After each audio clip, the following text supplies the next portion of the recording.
Ibu dan teman-teman, terima kasih untuk kesempatan yang telah diberikan kepada kelompok kami, kelompok 2, agar dapat mempresentasikan hasil diskusi kami tentang pencatatan penjualan konsinyasi pada studi kasus pada PT Inti Fasindo Internasional Purwakarta. Untuk itu, sebelum kita mulai, izinkan kami memperkenalkan diri kami. Saya Jumartia Lisan Jalan sebagai pemateri terakhir. Saya Shalom Ulama sebagai pemateri kelima. Saya Siti Nila sebagai pemateri ketiga. Saya Wandi Jeno sebagai pemateri pertama. Saya Novita Nimatopoli sebagai pemateri kedua. Selamat menyaksikan. Oke, baik, kita masuk pada materi yang pertama, yaitu pengertian penjualan konsinyasi. Nah, teman-teman, penjualan konsinyasi adalah penjualan dengan cara pemilik menitipkan barang kepada pihak lain untuk dijualkan dengan harga dan syarat yang telah diatur dalam perjanjian tersebut. Nah, dalam penjualan konsinyasi, ada dua pihak yang terlibat, yaitu konsinyor, atau pihak yang menitipkan barang, dan konsinyasi, atau pihak yang dititipkan barang. Nah, konsinyor adalah pemilik barang dan menitipkan barangnya kepada konsinyasi untuk dijualkan. Nah, sedangkan konsinyasi adalah pihak yang menerima barang tersebut dan bertanggung jawab untuk menjualnya kepada pelanggan. Nah, konsinyor memiliki hak atas barang dan menerima uang dari penjualan, sedangkan konsinyasi memperoleh komisi atas penjualan yang dilakukan dan bertanggung jawab untuk mengumpulkan uang dari pelanggan. Nah, materi selanjutnya yaitu keuntungan penjualan konsinyasi. Nah, bagi konsinyor, penjualan konsinyasi dilakukan dengan alasan berikut. Yang pertama, memperluas daerah pemasaran suatu produk, terutama terhadap produk baru di mana masyarakat belum mengenal secara luas. Kedua, membuka divisi penjualan baru tanpa harus mengeluarkan biaya-biaya yang berkaitan dengan pembukaan perwakilan. Yang ketiga, konsinyor dapat mengontrol harga jual dari produk yang dipasarkan. Nah, materi selanjutnya yaitu hak dan kewajiban dari komisioner. Nah, hak dari komisioner adalah menerima komisi atau upah untuk memperoleh penggantian biaya yang dikeluarkan dan menahan barang atau hasil penjualan sampai haknya dibayar, serta mendapatkan perlindungan hukum dan informasi yang jelas dari komiten. Yang kedua, kewajiban dari komisioner. Nah, kewajiban komisioner ialah melaksanakan tugas yang diberikan komiten dengan itikat baik dan penuh tanggung jawab sesuai perjanjian, mematuhi instruksi yang diberikan, menjaga kepentingan komiten, serta memberikan laporan pertanggung jawab atas pelaksanaan tugasnya, dan menyerahkan hasil penjualan atau pembelian kepada komiten setelah dikurangi komisi dengan biaya yang sah. Nah, karena akuntansi konsinyasi ini melibatkan dua pihak, maka pencatatan akuntansi konsinyasi dilakukan oleh yang pertama pengamanat dan yang kedua ada komisioner. Nah, masing-masing pihak dapat menggunakan dua metode pencatatan, yaitu metode terpisah dan metode tidak terpisah. Kedua metode ini menghasilkan laba atau rugi yang sama. Nah, perbedaannya hanya pada cara pencatatannya. Yang selanjutnya, akuntansi oleh pengamanat pada metode terpisah. Nah, dalam metode ini teman-teman, laba atau rugi dari kegiatan konsinyasi dipisahkan dari laba atau rugi usaha biasa. Nah, tujuannya di sini untuk digunakan rekening khusus yang disebut rekening barang konsinyasi. Nah, rekening barang konsinyasi di debit teman-teman biasanya untuk harga pokok barang konsinyasi yang dikirim, biaya pengiriman barang, dan biaya lain yang dibayar oleh komisioner tetapi menjadi tanggungan pengamat, seperti komisi atau biaya perakitan. Sedangkan rekening barang konsinyasi di kredit itu untuk hasil penjualan barang konsinyasi. Nah, teman-teman, jika seluruh barang terjual, maka saldo rekening barang konsinyasi akan menunjukkan laba jika bersaldo kredit atau rugi jika bersaldo debit.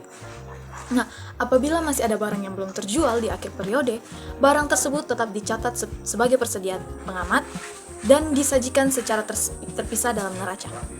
Nah, transaksi yang biasa dicatat pengamanat dalam metode ini biasanya meliputi pengiriman barang konsinyasi, pembayaran biaya pengiriman, penerimaan laporan pertanggungjawaban dari komisioner, dan penerimaan pembayaran hasil penjualan. Selanjutnya ada metode tidak terpisah. Nah, dalam metode ini teman-teman, laba atau rugi dari konsinyasi ini tidak dipisahkan dari laba atau rugi usaha reguler. Artinya teman-teman, pendapatan dan biaya konsinyasi dicampur dengan pendapatan dan biaya usaha biasa. Pengamat tidak menggunakan rekening khusus barang konsinyasi. Nah, transaksi yang dicatat umumnya hanya pembayaran biaya pengiriman, penerimaan laporan pertanggungjawaban, dan penerimaan pembayaran dari komisioner. Oke, selanjutnya kita masuk ke bagian yang kedua, yaitu akuntansi oleh komisioner. Nah, komisioner juga mencatat transaksi konsinyasi dengan metode terpisah dan metode tidak terpisah.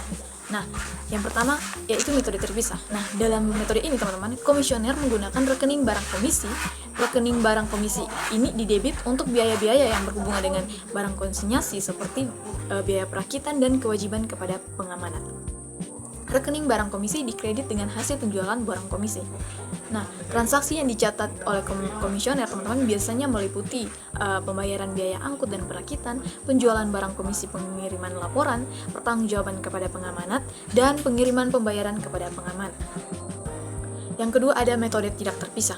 Nah, dalam metode ini, laba atau rugi dari komisi digabung dengan laba usaha reguler komisioner. Nah, pendapatan dan biaya dicatat seperti transaksi biasa tanpa rekening khusus. Nah, transaksi yang dicatat umumnya meliputi pembayaran biaya angkut dan perakitan,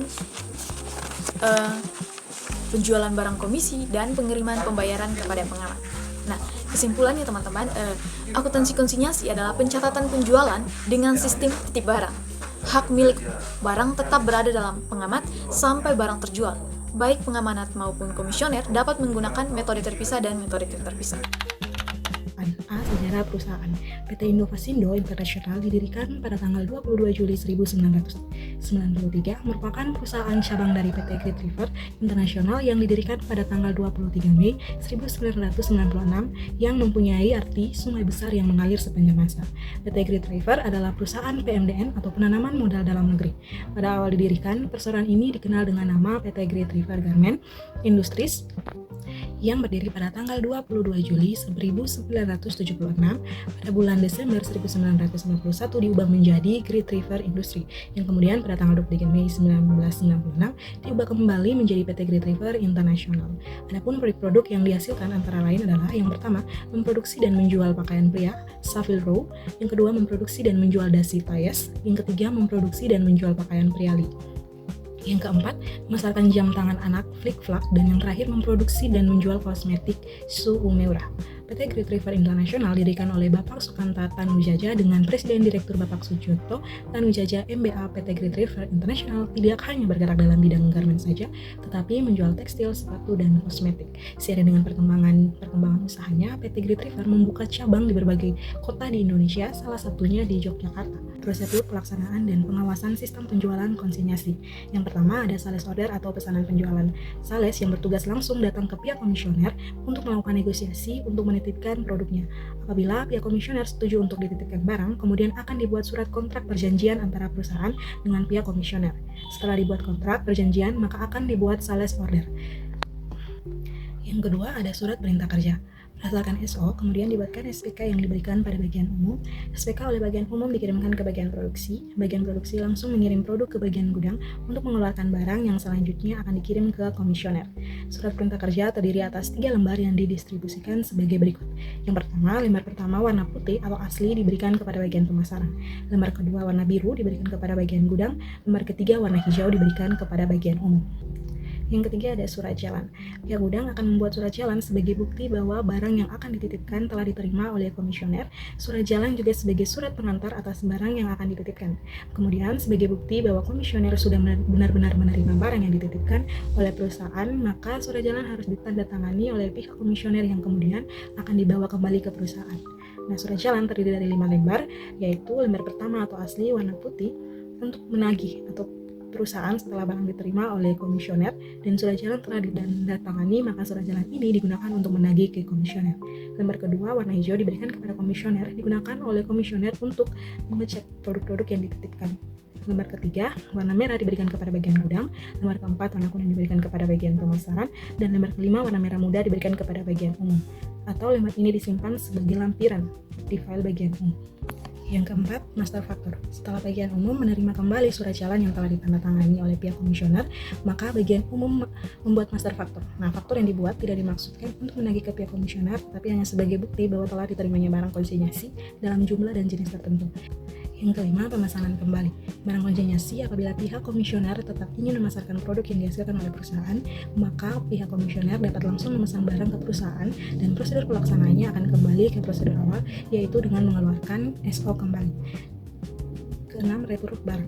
Konsinyasi jika ada barang yang rusak atau cacat pada saat penerimaan barang konsinyasi oleh komisioner, maka pihak komisioner akan memberikan laporan atas barang yang rusak atau cacat kepada perusahaan dan akan kembali diserahkan ke bagian penjualan yang akan diinformasikan kepada bagian gudang dalam bentuk memo. Keenam, retur barang. Konsinyasi jika ada barang yang rusak atau cacat pada saat penerimaan barang konsinyasi oleh komisioner, maka pihak komisioner akan memberikan laporan atas barang yang rusak atau cacat kepada perusahaan dan akan kembali diserahkan ke bagian penjualan yang akan diinformasikan kepada bagian gudang dalam bentuk memo. Yang ketujuh, kontrol atas biaya. Semua biaya yang dikeluarkan oleh pihak komisioner seperti biaya promosi dan biaya-biaya lain biasanya dicatat oleh pihak komisioner untuk kemudian akan dimasukkan dalam laporan pertanggungjawaban yang akan dibuat oleh pihak komisioner. Nah, biaya-biaya akibat penjualan konsinyasi seperti biaya angkut akan dibuat laporannya ke bagian akuntansi. Yang kedelapan, komisi komisioner. Sesuai dengan perjanjian yang telah disepakati PT Inti Fasindo Internasional dengan pihak komisioner, komisi yang akan diberikan kepada komisioner adalah berbeda-beda. Produk yang dievaluasi penulis yaitu pakaian pria dengan merek Savile Row, menurut perjanjian komisi yang diberikan adalah sebesar 22,50% dari penjualan bruto. PT Inti Fasindo Internasional tidak memperbolehkan pihak komisioner menjual barang di atas atau di bawah harga yang telah ditetapkan kecuali atas persetujuan perusahaan. Dan yang terakhir, penerimaan. Pembayaran dari komisioner. Perusahaan akan menerima pembayaran dari pihak komisioner pada setiap bulannya sesuai dengan perjanjian yang telah disepakati bersama setelah dipotong komisi dan semua biaya-biaya yang telah dikeluarkan oleh pihak komisioner. Berdasarkan semua penjelasan yang telah disebutkan di atas, dapat dilihat bahwa perusahaan telah melakukan prosedur pelaksanaan dan pengawasan penjualan konsinyasi dengan baik sehingga tidak menimbulkan kesalahan yang dapat merugikan kedua belah pihak. Nah, untuk lebih perjelas lagi, kami di sini menyiapkan sebuah contoh kasus atau studi kasus dari perusahaan tersebut. Teman-teman bisa lihat pada PPT yang telah tersedia. Langsung saja kita masuk pada soal nomor 1. Dikirim barang dagangan ke komisioner yang terdiri dari 30 pieces pakaian dengan merek Savile Row dengan harga 119.000 dengan HPP-nya adalah 53.550. Teman-teman, di sini saya menjelaskan mengenai pencatatan yang dilakukan oleh perusahaan. Nah, yang pertama itu pencatatan yang dilakukan oleh perusahaan, yaitu yang pertama pengiriman barang konsinyasi ke komisioner. Transaksi ini akan dicatat sebagai piutang pada penjualan barang konsinyasi, yaitu sebesar 3.750.000, itu didapat dari 30 pieces pakaian dikali dengan 119.000 yang adalah harga dari barang dagangan tersebut. Nah, kita lanjut kepada jurnal yang kedua. Dikembalikan barang dagangan sebanyak 5 pieces agar dapat ditukar karena cacat dan baru diketahui beberapa hari setelah barang diterima oleh komisioner. Nah, perusahaan ini mencatat HPP-nya itu sebagai HPP pada persediaan barang konsinyasi sebesar Rp1.606.500, Rp1.606.500. Itu didapat dari 30 pieces dikali dengan 53.550 yang adalah HPP dari barang jualan tersebut. Kita langsung kepada contoh yang ketiga, yaitu berdasarkan pertanggungjawaban komisioner telah terjual dasi sebanyak 21 pieces pakaian. Nah, teman-teman, di sini perusahaan itu mencatat pertanggungjawaban dari komisioner itu mencatat bahwa piutang dan biaya komisi pada penjualan konsinyasi. Nah, piutangnya itu adalah sebesar Rp9.381.000 dan juga biaya komisinya yaitu Rp562.275.000. Selanjutnya penjualan konsinyasinya itu sebesar Rp2.499.000. Lanjut lagi kita kepada soal yang keempat, yaitu diterima pembayaran dari komisioner atas barang dagangan yang telah laku terjual. Nah, di sini teman-teman, perusahaan itu mencatat pembayaran dari komisioner atas penjualan konsinyasi itu sebagai kas atau bank pada piutang komisioner sebesar Rp1.936.725.000. Nah, itu didapat dari 30 pieces, itu dikalikan dengan Rp119.000. Nah, teman-teman, di sini ada pengakuan laba pada perusahaan. Nah, di sini penjualan brutonya itu sebesar Rp2.499.000. Nah, itu didapat dari 21 pieces dikali dengan 119.000 sehingga didapat Rp2.499.000. Yang pertama itu barang dagangannya itu sebanyak 30 pieces, tetapi karena ada yang cacat sehingga yang terjual betul-betul itu hanya 21 pieces. Selanjutnya komisi toko itu sebesar Rp562.275.000. Itu didapat dari karena komisinya itu 22,5%, itu harus dikalikan dengan Rp2.499.000 yang adalah biaya bruto tadi, sehingga itu didapat Rp562.275.000 sebagai komisinya. Lalu selanjutnya adalah penjualan neto. Nah, penjualan neto ini teman-teman itu didapat dari Rp2.499.000 itu dikurangi dengan 562.275. itu dikurangi sehingga mendapatkan biaya netonya. Nah teman-teman, selanjutnya itu HPP-nya itu didapat sebesar Rp1.124.550 sehingga dapat kita hitung laba sebelum pajaknya itu sebesar Rp812.175 itu didapat dari Rp1.936.725 itu dikurangi dengan HPP-nya sebesar Rp1.124.550 sehingga didapat laba sebelum pajaknya. Pencatatan berdasarkan teori yang dilakukan oleh PT Intivasindo. Jadi, yang pertama, pada saat pengiriman barang dagangan akan dicatat bahwa barang-barang konsinyasi sebesar Rp1.606.000 yang didapat dari 30 pieces dikali Rp53.550. Dan pengembalian barang atau retur oleh komisioner sebanyak 5 pieces karena cacat. Jadi dia akan mencatat bahwa retur penjualan konsinyasi sebesar Rp267.750 pada barang-barang konsinyasi yang didapat dari 5 pieces dikali Rp53.550. Selanjutnya, laporan pertanggungjawaban dari komisioner atas penjualan barang konsinyasi, yang dimana penjualan 21 pieces ini dikali dengan 119.000 yang didapatlah hasilnya Rp2.499.000. Komisinya 22,50% dikali dengan Rp2.499.000 sehingga menghasilkan Rp562.275. Kas yang menjadi hak PT Intivasindo sebesar Rp1.936.725. Nah, teman-teman, jadi PT Intivasindo di sini dia akan mencatat bahwa piutang komisioner sebesar Rp1.936.725 pada biaya komisi sebesar Rp562.275 pada penjualan konsinyasi sebesar Rp2.499.000. Nah, selanjutnya untuk mencatat HPP atau harga pokok penjualan, HPP sama dengan HPP Rp1.124.500 pada barang-barang konsinyasi yang dimana didapat dari 21 pieces ini dikali dengan Rp53.550. Selanjutnya, ketika menerima pembayaran dari komisioner atas penjualan barang konsinyasi, dimana akan mencatat bahwa kas atau bank sebesar Rp1.936.725 pada piutang komisioner sebesar Rp1.936.725.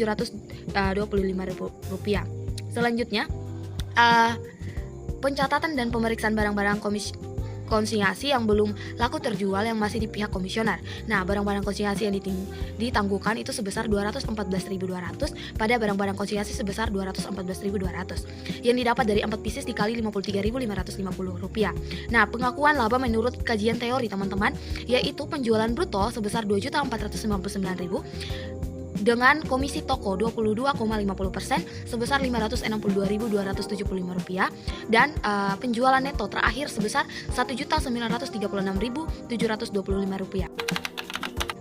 Jadi teman-teman, intinya bahwa pencatatan yang dilakukan oleh perusahaan dengan kajian teori di sini terdapat kesalahan, yaitu perusahaan pada saat pengiriman barang konsinyasi sudah mengakui adanya penjualan menurut teori penjualan, baru akan diakui setelah terjadi yang namanya penjualan atas barang konsinyasi, sehingga rekening penjualan barang konsinyasi dalam laporan keuangan dalam bulan Agustus terlalu besar sebesar Rp214.200. Nah, perusahaan dalam bulan Agustus terlalu besar sebesar perusahaan tidak melakukan yang namanya pemeriksaan dan pencatatan barang konsinyasi yang belum laku terjual, tetapi berdasarkan teori perusahaan harus melakukan pemeriksaan yang dimana ketika pencatatan itu dilakukan teman-teman, kembali barang-barang konsinyasi yang belum tahu laku terjual agar tidak terjadi yang namanya kesalahan antara pihak perusahaan dan kajian teori.